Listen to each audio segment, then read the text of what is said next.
መረጋጋት ቀስ ማለትን ነው የሚመለከተው። መቸኮል የሸይጣን ስራ ነው ይላል። العجلة من الشيطان والتأني من الرحمن ጥድፊያ ከሰይጣን ነው፣ መረጋጋት ደግሞ ከአላህ ነው። ለዚህ ብሎ አላህ ሰማያትና ምድርን 6 ቀን ውስጥ ነው የፈጠረው። ከሱ ቁድራ አንፃር 6 ቀን አያስፈልገውም።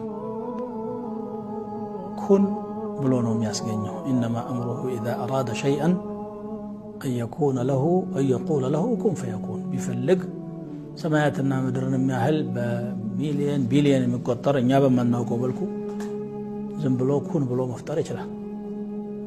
የሱ ችሎታ ገደብ ስለሌለው ግን ስራ ላይ መረጋጋትን ሊያስተምረን 6 ቀን ፈጠረ ይላሉ ዑለማዎች። የምንሰራው ነገር ላይ ችኩልነት ካለ ጥራት አይኖርም፣ መበላሸት ይኖራል። አብዛኛው አደጋ የሚከሰተው ከመቸኮል ነው። እንግዲህ የመኪና አደጋ ምሳሌ እናምጣና ወይ ገጪው ወይ ተገጪው ቸኩለዋል እንጂ ሁሉም ሚዛኑን ጠብቆ ተረጋግቶ የሚነዳ ቢሆን ኖሮ ያ አይሆንም ነበር። ልጆቻችን ጋር ስንኖር አንዱ አደብ ያጣል፣ ባለቤት አደብ ታጣለች፣ ሰውናትና ተነስቶ ተናዶ ያልሆነ አመታት መጥቶ አካለ ስንኩል አይነ ስውር የሚያደርጋል። ሌላ ቀርቶ ነብያችን ሰለላሁ ዐለይሂ ወሰለም ወህይ ሲመጣ እንዳይጠፋኝ ብለው ቸኩለው ከስር ሲያነቡ ወላ ተዕጀል ቢልቁርአን ሚን ቀብል አን ዩቅዳ ኢለይከ ወሕዩሁ ወቁል ረቢ ዚድኒ ዒልማ። በቁርአኑ አትጣደፍ ወህዩ ተጠናቆ ሳይነገረህ በፊት ይልቁንስ ጌታ የእውቀት ጨምረኝ ብለህ ተናገራል። لا تحرك به لسانك لتعجل به ملاسهن አታንቀሳቅስ ለመጣደፍ ብለህ ረጋ ብለህ አዳምጥ። ከልብህ እንዳይጠፋ አንተ ቀልብ ውስጥ መጠበቁ የኛ ኃላፊነት ነው። إن علينا جمعه وقرآنه አለ። ስለዚህ የምንሰራውን ነገር ለኸይር መቻኮል ማለት እየሮጡ መሄድ መክነፍ ማለት አይደለም። ቅድሚያ ለኸይር መስጠት ማለት ነው። ለዚህ ብሎ አላህ Subhanahu Wa Ta'ala ወሳሪዑ ኢላ መግፊረትን ሚን ረቢኩም ሳቢቁ ኢላ መግፊረትን ሚን ረቢኩም ከጌታችሁ ወደሆነ ምህረት ያስግሱ ተሽቀዳደሙ ፍጠኑ እያለ ነቢያችን ሰለላሁ ዐለይሂ ወሰለም ግን ሶላት ስትሄዱ አሉ ፈእቱሃ ወአንቱም ተስዓውነ ተምሹነ ወላ ተእቱሃ ወአንቱም ተስዓውን እየሄዳችሁ ረጋ ብላችሁ ሂዱ እንጂ እየሮጣችሁ አትሂዱ። መረጋጋት ያስፈልገዋልና ማለት ነው። እዛም ቆመህ እኮ መጥደፍ የለብህም። መንገዱም ረጋ ብለህ መፍጠን ማለት በቂ ጊዜ መድበህ መሄድ እንጂ ጫፍ ላይ ከደረሰ በኋላ አጓጉል ሩጫ መሮጥ ማለት አይደለም። የትኛውም የህይወት ዘርፋችን ላይ መቸኮል ጎጂ ነው።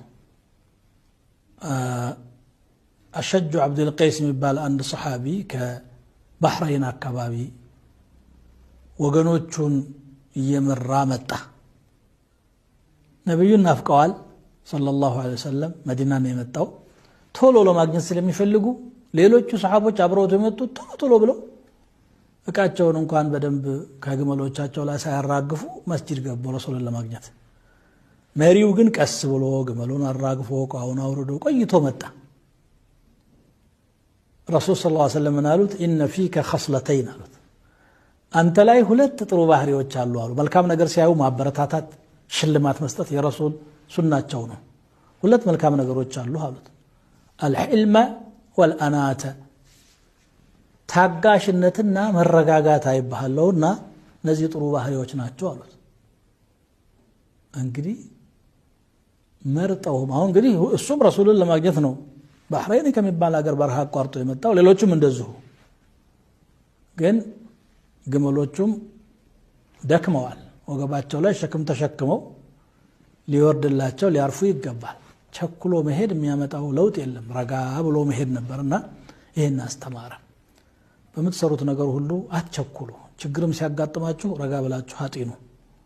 ደስታም ሲያጋጥማችሁ ከመጠን በላይ ፍንድቅ ብላችሁ እንትናት ብሎ ረጋ ብላችሁ ይሁት። ሁሉ ነገራችን ላይ ትዳራችን ላይ ንግዳችን ላይ ዒልም ስንፈልግ ረጋ ብለን እንግዲህ ረጋ ቅቤ ይወጣዋል ይላል የኛ ሀገር ሰው ወተት ካረጋ ቅቤ አይወጣውም ለማለት ነው የጅብ ትኩል ቀንድ ይነክሳል ይላሉ የሚጠቅመው ስጋው ሆኖ ይያለ እኛው መቸኮል ያላግባብ የሆነ ቦታ ላይ ሊያቆምህ ይችላልና እስቲ በህይወታችን ውስጥ መረጋጋትን እንልመድ መታገስን እንልመድ ሁኔታዎችን በሰከነ መንፈስ ማጤንን አስተዋይነትን እንለማመድ ግልፍተኝነት ይቅርብን حتى ዳዕዋ ላይ በጣም መረጋጋት ያስፈልጋል አንድ ሙንከር ያየ ሰው ያን ሙንከር ለማስወገድ ብሎ የሚወራጨውና የሚያጣው አደብ የበለጠ ሌላ ሙንከር ሊያመጣ ይችላል ዝም ብለ ማንሳት ዱላ መሰንዘር እቃ ያሰብራል ማለት ነው በሌላ አባባል እዚህ ዝም ብለ ማንሳት ቀስ ብለህ እሺ ብትላት ትሄዳለች ዱላ ካወረርክባት ግን ዝምባ ታመልጣለች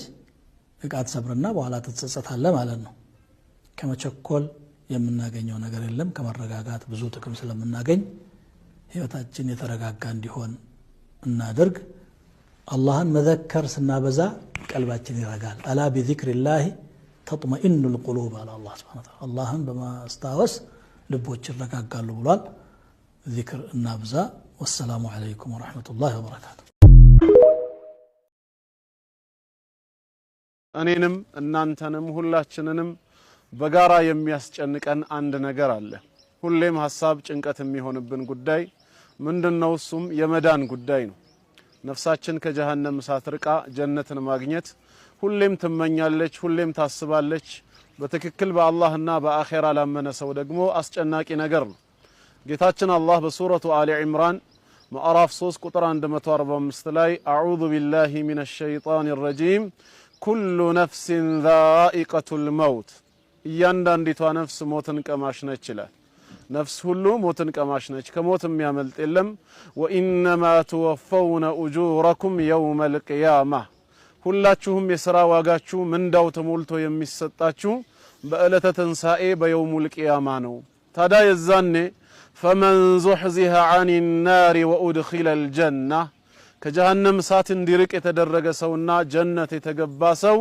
ፈቀድ ፋዝ በርግጥም እድለኛ ሆነ ደስታን አገኘ ይላል ወመል ሐያቱ ዱንያ ኢላ መታዑል ጉሩር እቺ ምድራዊ ህይወት ግን ጊዜያዊ መጠቃቀሚያ እንዲሁም መሸነጋገያ እንጂ ሌላ አይደለችም ነው የሚለው ጌታ አላህ ያገኘ ያጣል ጤነኛም በሽተኛ ይሆናል ዛሬ በሰላም ያለው ሰው ነገ በረብሻ ይፈተናል ዛሬ ህያው የሆነ ሰው ነገ ይሞታል ስለዚህ ዱንያ ጊዜያዊ መጠቃቀሚያና መሸነጋገያ ብቻ ነች ነው ኑሮ ማለት የአኺራ ኑሮ ነው ስለዚህ እውነት ከልባችን የመዳናችን ጉዳይ የሚያስጨንቀን ከሆነ እንድን ዘንድ ምን እናደርግ ነው አላህ እንግዲህ ከፈቀደ ለዛሬ በዚች 2-3 ደቂቃ ውስጥ ማስታወሳችሁ አንድ ነገር ብቻ ነው ያ ምንድነው ሁላችንም ተውበት አድርገን ወደ አላህ እንመለስ እውነተኛ ተውበት ያድናል ከጀሃነም እሳት ያርቃል ጀነትንም ያስገኛል ጌታችን አላህ በሱረቱ ኑር በግልጽ እንደተናገረው ወቱቡ ኢለላሂ ጀሚዓን አዩሀል ሙእሚኑን ይላል ምእመናን የሆናችሁ በጠቅላላ ሁላችሁም ተውበት አድርጋችሁ ወደ ጌታችሁ መንገድ በመጸጸት ተመለሱ ይላል ለምን ዓላማ ለዓለኩም ቱፍሊሁን ትድኑ ዘንዳ ይላል